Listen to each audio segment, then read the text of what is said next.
নামাজে প্রচলিত কিছু ভুল।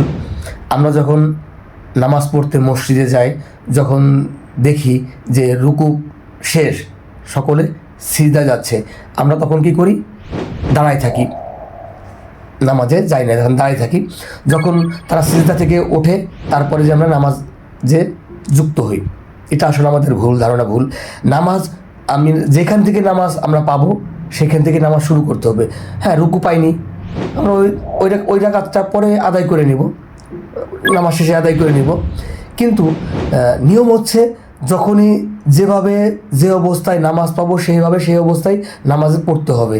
হাসরের মাঠে ওই একটা সিজদার জন্য আমরা কত কান্নাকাটি করব, কত আহাজারি করব, অথচ দুনিয়াতে আমরা সিজদা পেয়েও আমরা সেই সিজদাটা দেই না। কি? রুকু পাইনি, সিজদা দেইনি। এটা হচ্ছে আমাদের সমাজে প্রচলিত কিছু ভুল। ওয়াও বাংলাদেশ।